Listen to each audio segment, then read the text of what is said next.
the Advent carol, O Come, Emmanuel, which we know so well and have sung ever since we've been young people. Some time ago, I wrote an Advent meditation on the journey of Mary from Nazareth to Bethlehem. The journey is imagined as taking 7 days, and on each of the days, Mary's experience is brought to a conclusion with a meditation on one of the messianic names, one of the O antiphons. In previous Advents, I have read from these meditations, which were published in my book on Giving My Word in 2022. This year, I've been moved to read the sixth of these. Raised as I was in the Episcopal Church, the antiphon for the sixth day is Come, Thou Desire of Nations, Come.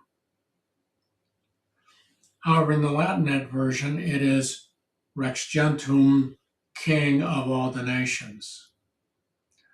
That is a stretch, since the messianic name that comes from Haggai 2:7 does not reference a king, a malach, but a commandant.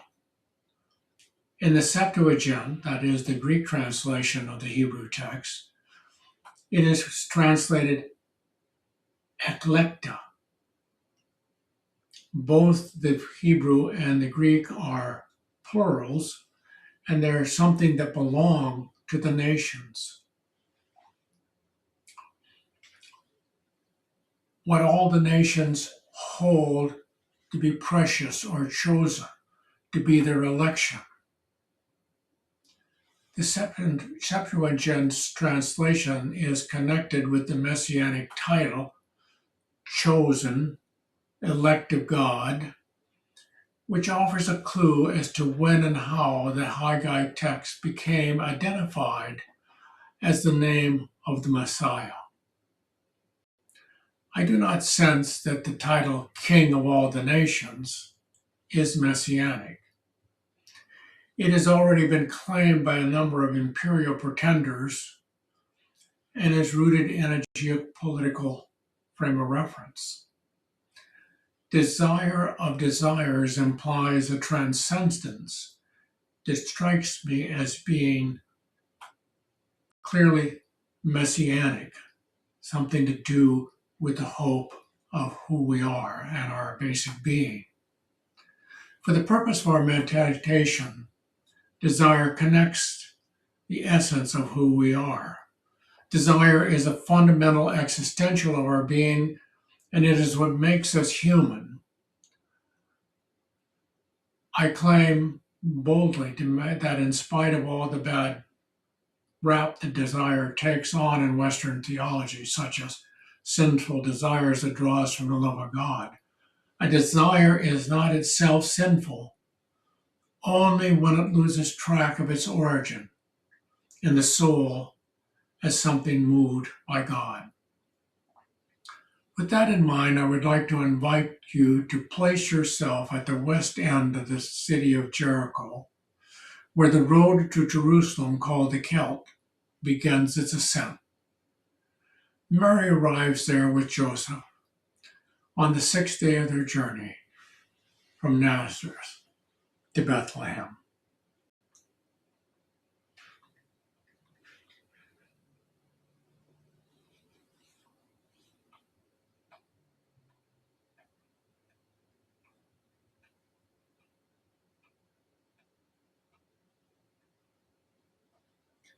When Mary and Joseph arose on the sixth day, the intersection of the byways were already filled with traffic. Jericho was like that year-round. There were travelers, pilgrims, soldiers, camel caravans coming and going.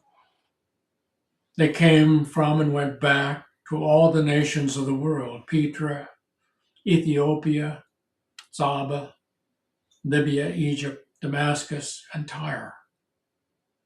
In her sleeplessness that night before, She had realized that the movement had never stopped,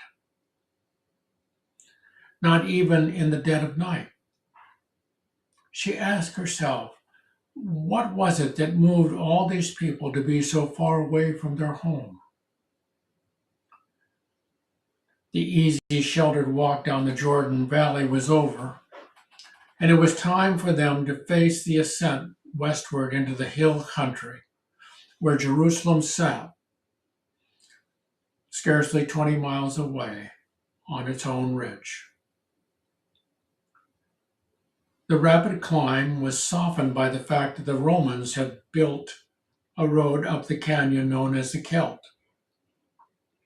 Not only was the Kelt wide and paved, but it also snaked across the stream bed that lay at the bottom of the canyon over bridges that they had built. This moderated the climb, which nevertheless remained constant. It was for that reason that Joseph had insisted that they stop at the end of the day, some 3 miles short of Jerusalem, in the village of Bethany. His plan would save the final climb over Mount Olives for the next day. And there was also that distinct possibility that they could stay with kinsfolk of Mary who lived in Bethany. After all, her parents had made them promise to look them up. Their hospitality could assist them greatly on the final leg of their journey. For most of the day, the walls of rock rose steeply on each side. From the wall, various rock shapes stood out like sentinels. Beneath them, in the bottom of the canyon, sometimes to the right, sometimes to the left, sometimes directly under them, streams of dark water could be seen rushing wildly to join the Jordan below. The heavy rains of December had begun and brought a chill to the higher altitude. It had been to avoid these chilling rains that they had traveled down the arid and sheltered valley of the Jordan River, instead of down the spine of the hill country as they certainly would have had their journey been in the summer. Joseph's strategy had paid off. The temperature had stayed moderate, and up to now no rain had interfered with their travel. The flow of water below them brought the fear that the last day or two of their journey would be spent in rain. All day strange parties had passed them, as well as met them. Mary had spent the day, especially when she was astride the donkey, studying people's faces. She played a guessing game with herself. Where were they from? Where were they going? What was it that moved them? What was at the heart of their desires? For certainly it is desire that moves humans on such distant quests. At their time, their presence seemed like an invading army, carrying them along. It was up this same canyon that so many foreign armies, from the Assyrian to the Romans, had come to despoil and seize Jerusalem. Why had all these people left their home? And what kind of desire had compelled them, these nations, these kings, these generals, these common soldiers and wanderers, to come so far to seek whatever they were seeking? Near the end of the day, the road flattened out, relatively speaking, and they could see the ridge far off. Joseph explained to Mary that it was the ridge of the Mount of Olives. When they reached that ridge, they would be able to see Jerusalem spread out on the opposite ridge, a truly awesome sight he had promised her. Mercifully closer to them was a small village, tucked into a pocket on the side of the ridge. It was little Bethany. The sight of the day's goal caused Mary to turn back and look at the road on which they had traveled. So the whole of the day, she stood rooted to the ground. Her immobility was confirmed by the sudden addition of weight to her body. She had never felt so heavy in her whole life. Even her hands had taken on a new weight, so much that they seemed to be too heavy to stay connected to the arms hanging at her side. Joseph sensed her need for a pause. He resolved to let it be as long as she wanted. So he stepped out of her way and said nothing. She seemed to be studying the road over which they had ascended in the course of the day, as if she had to figure out something about it before she could turn to the challenge of the last mile of the day. The traffic reminded her not so much of an invading army as they had seemed to her earlier that day, but as some kind of mystical procession of all the nations bearing gifts to Jerusalem and then on their return bringing from her the fulfillment of their desires. Standing astride the road, she felt herself to be one of the waiting towers of the city. Through her, the people of the procession would pass into Jerusalem, bringing their desires to her, to the city beyond her, which promised to be the proper end of their desires. In the back of her mind, she was hearing the cry of the prophet Haggai. I will shake all of the nations so that the desires of all nations shall come, and I will fill this house with splendor, said the Lord of hosts. Could the desire of all nations find a home in Jerusalem? And if it did, in what sense would the desire fulfill the temple with splendor? All day the question had been eating at her. What was it all that these people wanted? Now it struck her, as she had watched their ascent, that their desire must not be much different from her own desire. What was it that she really desired? Right now, she just answered herself, she desired to sit down and not get up. She desired to be alone with her husband.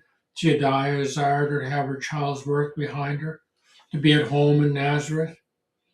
She could vividly picture herself resting in her room in Nazareth. She held on to it and savored the vision.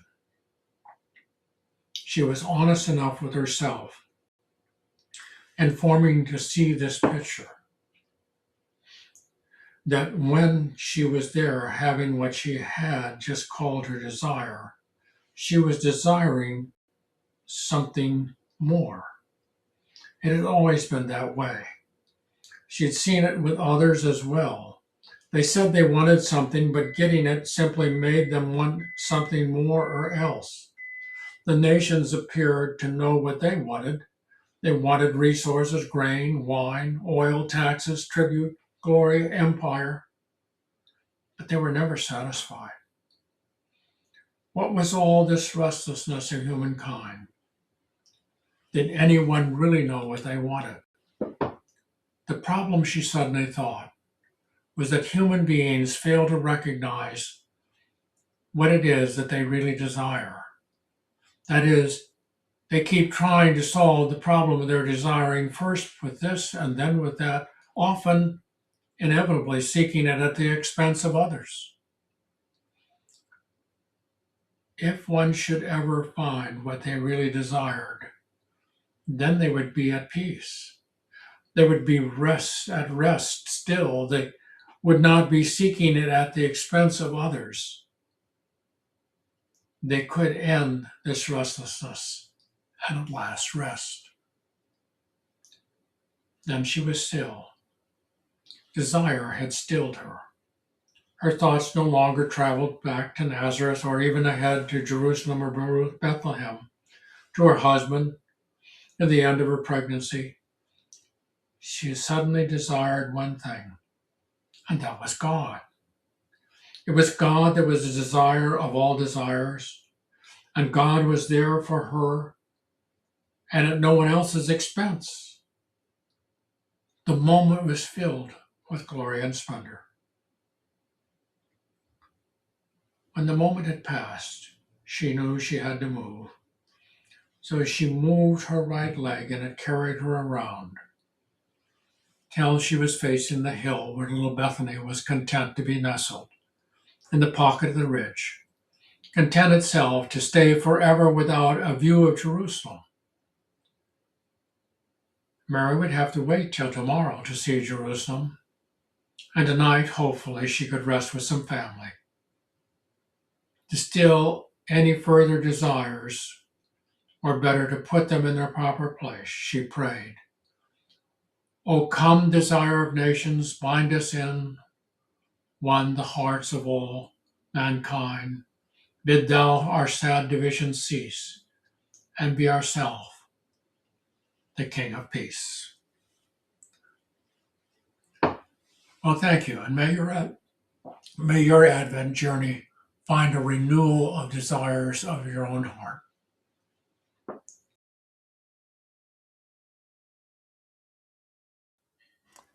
Testing the volume 1 2 3 1 2 3.